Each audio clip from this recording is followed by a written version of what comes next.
అందుకు ఇక్కడ ఉన్న కాలనీ వాళ్ళందరికీ అండ్ మీకోసం వచ్చిన మాకు కూడా చాలా సంతోషంగా ఉంది. కానీ ఇలాంటి రంగుల విగ్రహాన్ని పెట్టడం వల్ల పొల్యూషన్ కూడా అవుతుంది కదా. పొల్యూషన్ 10 సంవత్సరం అదే పెడతాం మేము. 1992 నుంచి పెడతాం వినాయకుడిని. కొత్త కాదు, 32 సంవత్సరాలు బెంబాయి ఎల్లారెడ్డి కూడా అఫ్కోర్స్. కానీ రంగుల విగ్రహం కంటే మట్టి విగ్రహం పెడితే ఇంకా బాగుంటది కదా. బాగుంటాయి కానీ మాకు చేంజ్ రాదు.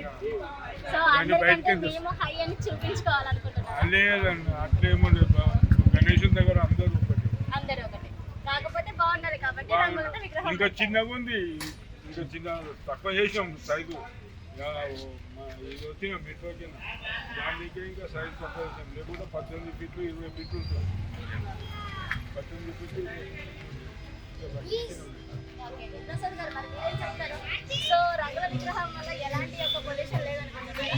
పొల్యూషన్ అంటే ఉంటుంది కానీ ఇక మేము ప్రతిసారి ఇలాగే చేస్తాము. మ్యాక్సిమం అంటే 18 ఫీట్ 20 ఫీట్ ఉంటుంది. ఎవ్రీ టైం అంత్యాలు పెట్టడం 13 ఫీట్.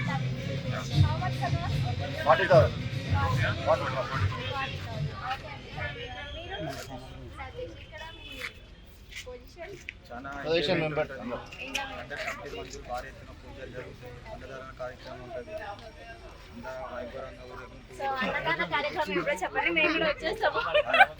డేట్ ఫిక్స్ చేయలేదు. 11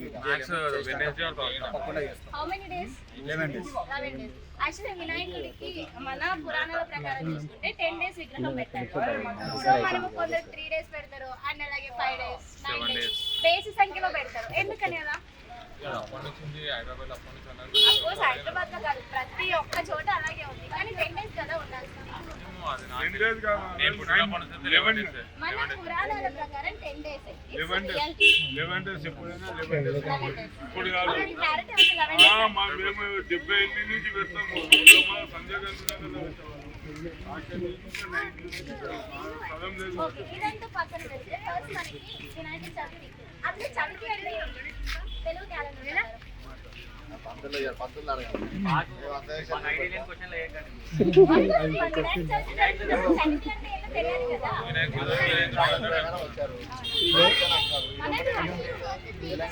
తెలంగాణ వ్యాప్తంగా చాలా ఉంది.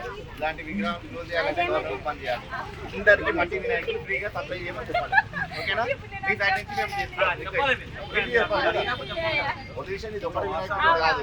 గవర్నమెంట్ యాక్షన్ తీసుకొని ఈ ఛానల్ నుంచి చెప్పండి. ఈ ఛానల్ తరఫు నుంచి మీ సైడ్ నుంచి డిసైడ్ చేయాలండి. గవర్నమెంట్ ఏ గవర్నమెంట్ ఉన్నా కానీ మట్టి వినాయకుడు ఇంకా ఫాలో అవుతాం. మేము అక్కడ రెడీ అవుతున్నాయి. ఆ పర్మిషన్ గవర్నమెంట్ ఇస్తుంది కదా, కరెక్టే కదా. ఓకే అండి. ఛానల్ జన చైతన్య ఛానల్. చాలా థ్యాంక్స్. అందరం కలిసి మన చైతన్యాన్ని పెంచుదాం. సో అందరూ సబ్స్క్రైబ్ చేసుకోండి, లైక్ చేయండి, షేర్ చేయండి అండ్ కామెంట్ చేయండి. అందరికీ కామెంట్ చేయండి. Thank you. జై బోలో గణేష్ మహారాజ్ కి